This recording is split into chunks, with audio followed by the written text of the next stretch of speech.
guys, it's Angelo, and welcome to my Discipline Priest guide for Battle for Azeroth's newest patch, patch 8.2, and the Eternal Palace.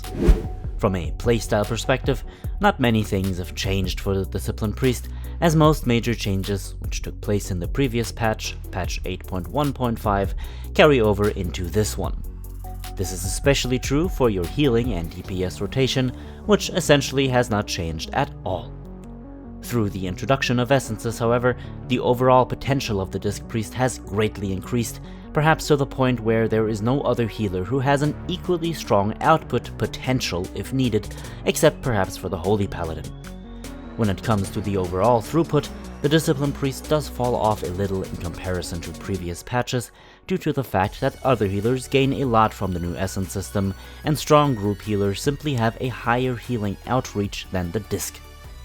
Nonetheless, the Discipline Priest remains a key role in every single raid encounter, especially so in Mythic, and is still pretty competitive in Mythic Plus as well. In this guide, as in all of my previous guides, we'll go over what's changed for the Disc Priest, and we'll talk about how the recent changes of the game impacted the spec, our talents, and which ones to pick in certain situations, your rotation, and how your essences tie into it, and finally, the overall pros and cons of the spec. If you wish to discuss anything Priest or World of Warcraft related with fellow viewers or myself over on Discord, be sure to hit the link in the description below to join the server. Now, that being said, and without any further ado, let's go right ahead and have a look.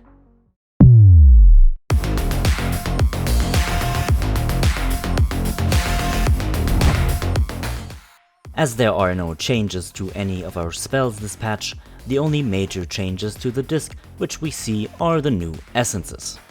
Therefore, I will use this section to give you a summarized coverage of which essences you'll want to be using, and will explain why. If you want a detailed explanation on what essences are and how they work, then of course be sure to check out the link in the description, but for our major essences, 4 essences are the ones you will definitely want to be going with. The Ever-Rising Tide increases your healing through a stackable buff, which must be ramped up, and increases your AoE healing capabilities as well as your single target healing. This will be the essence you will want to be using in most raid environments, especially so if mana is not an issue and you can make use of your full ramp up potential. The minor power of this essence has a chance to grant you either mana or intellect, with the chance of receiving mana from this proc increasing with the amount of missing mana you have. Memory of Lucid Dreams increases your mana regeneration by 100%, which increases your overall throughput, as mana will effectively not be an issue anymore, and at rank 3 also grants Leech during its uptime, which is also of course very nice to have. Its minor power is also pretty strong, with a chance of returning 50% of the mana cost of the spell you have just casted, as well as healing you for a solid amount, and, at rank 3, granting a versatility buff. Memory of Lucid Dreams will be your alternative to the Ever-Rising Tide, especially for mana-heavy encounters, or if your raid's incoming damage is very high and requires you to dish out a lot of healing and therefore a lot of mana over an extended duration. Lifebinder's Invocation is essentially a raid cooldown, which implants 40 seeds of Ionar onto your entire group, distributed evenly among all members. The seeds, or the seed, is placed as a hot, which heals for a low amount until it is triggered after the ally takes damage, then bursting and healing them for a solid amount. Its minor power works exactly the same, only that you will only have a chance to implant 1 seed on any target you heal, which then lasts for 15 seconds. The Azerite Essence is situational, but especially if your healing setup lacks raw output, Lifebinder's Invocation can prove to be a lifesaver. The Well of Existence is another good essence I'll put on this list, as it provides strong single target healing, which helps out a lot if a raid member, mostly tanks, will be taking hard hits and require fast healing. You won't be using this essence as often, but there are certainly scenarios where you can make good use of it, similar to Lifebinder's Invocation, but more so in Mythic Plus. These are the essences you will want to be going for. Now, other essences are fine as well, like the Crucible of Flame or Vision of Perfection, but these simply fall off in comparison with your best essences, and therefore should only be used if you'd for some reason not have access to our best essences yet. Good. Now, with our essences covered, we've covered the only real change which came with patch 8.2. Now, let's have a look at our talents.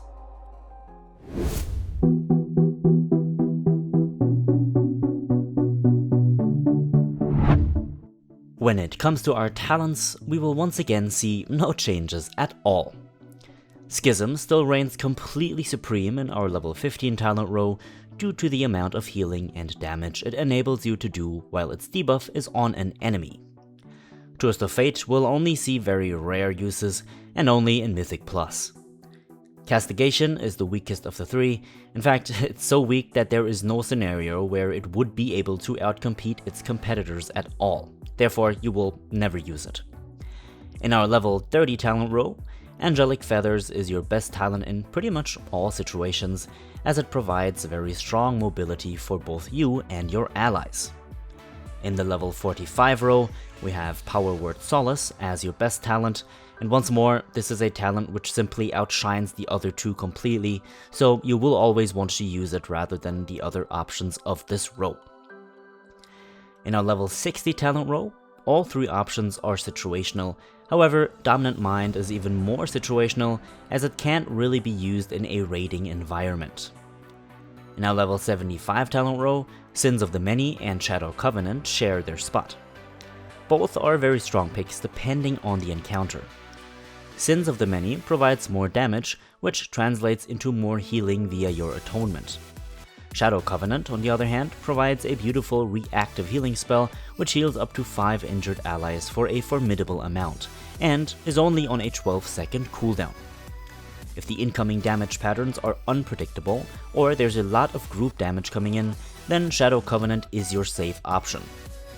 If the damage patterns are very predictable, your group needs more damage, or only a select few people will take damage periodically, then Sins of the Many should be your option. Our level 90 talent row once more has 3 viable options depending on the situation. Purge the Wicked buffs the healing and damage our Shadow Word Pain does, and lets you spread 1 Shadow Word Pain with each penance cast on an affected target. This is great when there are multiple enemies around, and even better so when the uptime of Purge the Wicked can be upheld for the entire fight. Divine Star is strong when most of your group is stacked, or needs to be stacked, and Halo is strong when your group is split far apart from one another.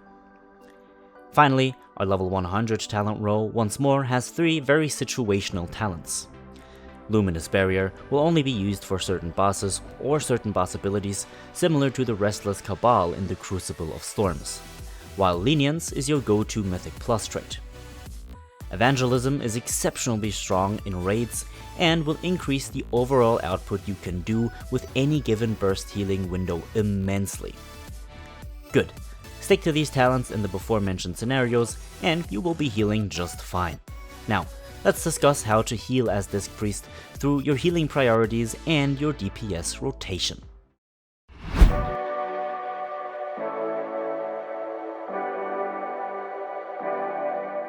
Now, before we begin, please keep in mind that a healer's spell priority highly depends on the circumstances.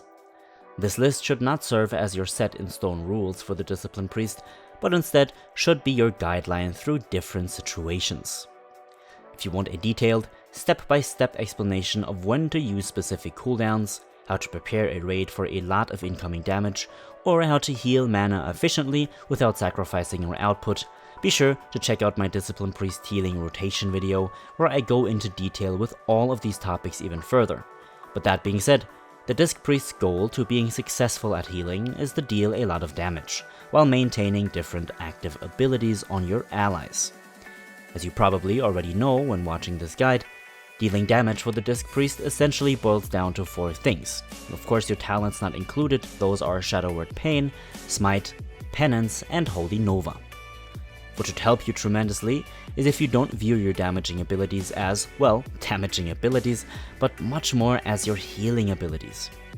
Whenever you apply Atonement to a target, which is in turn done by using Power Word Shield, Shadow Mend, or Power Word Radiance, your damaging abilities heal those affected targets for 60% of the damage dealt, and this healing effect of course increases with your mastery. What this boils down to is that you will want to try and spread your atonement and then just start dealing damage. For single target healing, Shadow Mend is your strongest atonement applying spell for all allies and for general purposes, while Power Word Shield should be kept on cooldown on tanks and especially in Mythic Plus, and should be used preemptively on group members if heavier damage will be coming in, of course especially paired with Rapture.